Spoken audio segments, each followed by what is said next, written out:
Então, eu já expliquei digestão e absorção, que para haver uma absorção eficaz no nosso trato digestório, é necessário antes haver, né, um processo de digestão. Processo de digestão proporcionado pelas enzimas. E o alimento que chegou ali para ser digerido e para ser absorvido, etc., só conseguiu chegar ali graças à motilidade. Então, só recapitulando todos os princípios do trato digestório para ver como tem importância aqui também. Mas agora eu vou querer focar um pouquinho mais na digestão e absorção dos carboidratos. Carboidratos que vão ser o foco da nossa aula de hoje. Então, sem mais delongas, vamos aqui para responder a pergunta propriamente dita. Para falar da digestão, eu preciso explicar o seguinte. Eu sempre gosto de fazer analogia com Lego, né, essas coisas. Então, basicamente, o que a gente precisa entender é o seguinte. O princípio por trás daquela ideia de monossacarídeos, disacarídeos, polissacarídeos. Como é que isso funciona basicamente? Então, basicamente, funciona assim. A ideia bem geralzona, né, sem adentrar naquela parte das fórmulas químicas, mas é basicamente o seguinte. A gente tem um monossacarídeo ligado a um íon H+. E a gente tem outro monossacarídeo ligado a um íon hidroxila. Se eu junto esses dois monossacarídeos, o que acontece? Fica um monossacarídeo ligado com um monossacarídeo e vai sair justamente esse íon H+, hidroxila. Se eu junto um H+ com hidroxila, eu vou formar água. Tudo bem? Então, o que acontece? Esse processo de polimerização libera água. E para eu fazer o processo contrário, digamos que eu tenho agora o seguinte. Eu tenho dois monossacarídeos ligados. Se eu tenho a ligação de dois monossacarídeos, eu tenho um disacarídeo. E eu quero quebrar esse disacarídeo, melhor dizendo, né? Eu quero quebrar esse disacarídeo e separar esses dois monossacarídeos. Então aqui tem que entrar água num processo que eu chamo de hidrólise.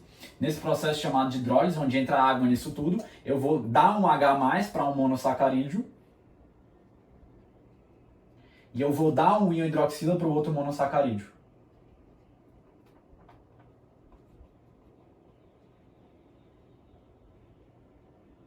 Certo?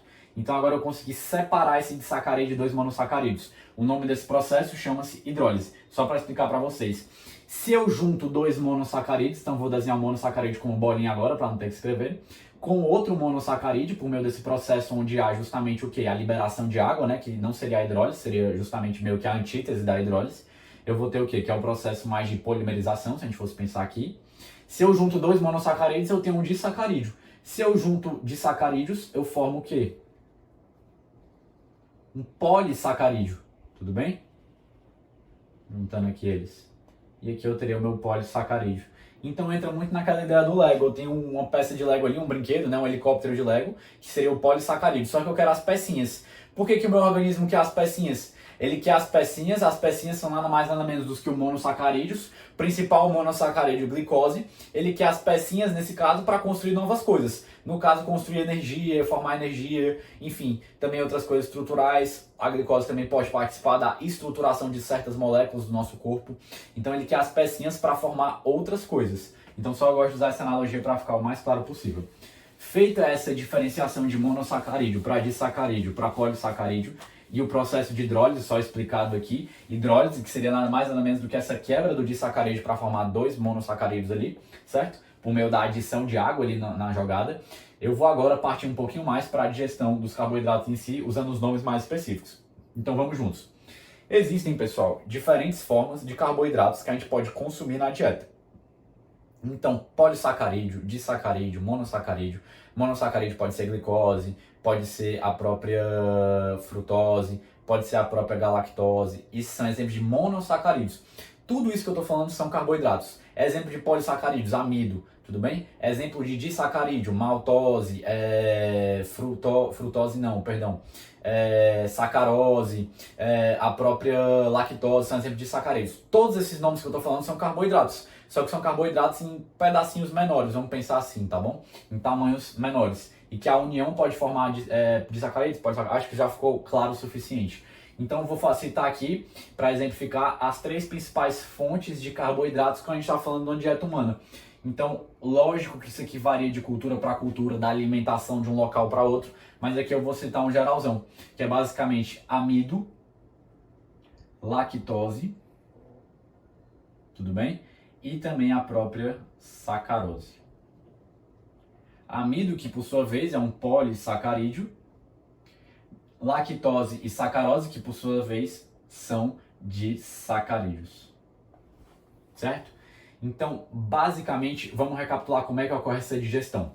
Na boca, a gente encontra uma enzima que é a amilase salivar, que também pode ser chamada de, como a gente está falando aqui, que vem da saliva, a própria pitialina. Tudo bem? Então, amilase salivar, pitialina, mesma coisa. Tudo bem. Da boca já inicia, então, a gente já percebe que já inicia-se a digestão dos carboidratos. A amilase quebra do amido. Então, na boca já inicia-se a digestão do amido. Desses dois, não. Mas de amido, sim. De amido já inicia-se a digestão por meio da amilase salivar. A amilase salivar, por sua vez, vai quebrar esse amido em maltose e outros polímeros, tá? De glicose.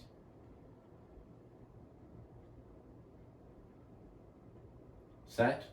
Polímeros de glicose são nada mais ou menos do que a união de vários monossacarídeos. Tudo bem? Só para explicar essa palavra polímero também. Então, a maltose, por sua vez, tudo bem, inicia-se na boca. Na verdade, antes de eu chegar na maltose, perdão, me acompanha aqui.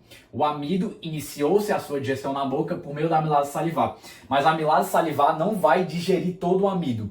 A gente vai precisar, para haver também a maior digestão do amido, o quê? A gente vai precisar da própria questão que vai ocorrer ali no duodeno, do contato desse amido que chega ali no duodeno, passou pela boca, passou pelo estômago. No estômago não tem uma digestão assim de carboidrato significativa, assim, não existe, não li nenhum local assim algo relevante. Mas quando a gente chega no duodeno, a gente vai ter um contato desse amido e também de todo o quimo, lógico, mas aqui eu estou focando nos carboidratos, desse amido com a própria amilase pancreática. E essa, por sua vez, vai fazer o quê? Vai dar conta ali de acabar o que estava faltando de digerir do amido, que é uma parte bem significativa ainda, tá bom, pessoal? De amido, que é feita essa digestão pela amilase pancreática. Então vai quebrar esse amido em mais maltose ainda, tá bom? A lactose e sacarose foram ali consumidas, não foram muito alteradas até agora, mas seguem ali o mesmo trajeto. E agora todo mundo chegou no território do duodeno.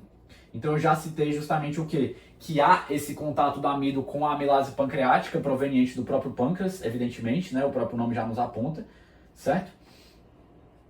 E para além disso, agora a gente chegou aqui na região, no território do duodeno. Quem chegou? Maltose, outros polímeros de glicose, a própria lactose, que seguiu praticamente intacta, e a sacarose também, que prosseguiu praticamente intacta. Essas agora no território do duodeno vão entrar em contato com a própria borda em escova dos enterócitos, lembra? Essa borda em escova que lembra uma escova de cabelo, uma escova de dente, que tem aquelas cerdas. As cerdas, a borda em escova é nada mais nada menos do que o conjunto de microvilosidades. Nessa borda em escova, nessas microvilosidades, a gente encontra o quê? A gente encontra diferentes enzimas que vão ser as protagonistas agora, quando a gente vai falar da digestão de maltose, lactose, sacarose e também desses polímeros de glicose. Quando a gente fala de maltose e desse polímero de glicose, aqui eu vou até colocar para ficar mais especificado, tá, pessoal? Duodeno na região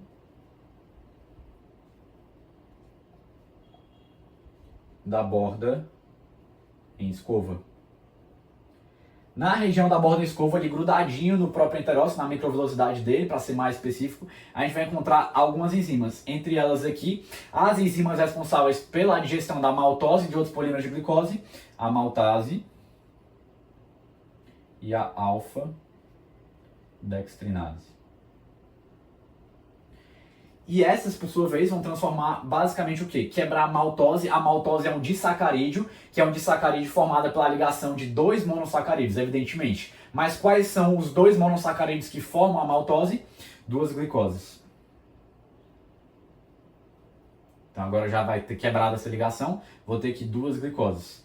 E esses polímeros de glicose vão ser quebrados também pela alfa-dextrinase, enfim, e também vão formar muita glicose, tá bom? Vão liberar a glicose aqui livre. E essa glicose livre, por sua vez, é passível de ser facilmente absorvida pelos próprios enterócitos, via cotransporte com sódio. Já chego lá, mas estou só adiantando isso para preparar o terreno já para a própria parte da absorção. A lactose, por sua vez, vai ser digerida pela enzima que também se encontra na borda em escova, reforço mais uma vez, que é a lactase. E a lactose, por sua vez, vai dar origem a dois monossacarídeos, evidentemente, pois é um disacarídeo. Quais são esses dois monossacarídeos? Galactose e glicose. A sacarose, por sua vez, vai passar pela quarta enzima quando a gente está falando da borda em escova. Qual é a quarta enzima, que é muito importante para a gente aqui? É a própria lactase. E a lactase, por sua vez, vai pegar essa sacarose e vai levar ao que... Perdão, lactase não, pessoal. Eu repetindo aqui, desculpa. A própria sacarase. E a sacarase, por sua vez, vai pegar essa sacarose e vai transformá-la, melhor dizendo, vai quebrá-la, já que é um disacarídeo, em dois monossacarídeos. Reforço mais uma vez. Quais? A própria... frutose. Deu um delay aqui. A própria frutose e a glicose, tudo bem? Então, a gente chegou finalmente aqui nos monossacarídeos. E agora, esses, por sua vez, vão ser passíveis de serem absorvidos da maneira eficiente.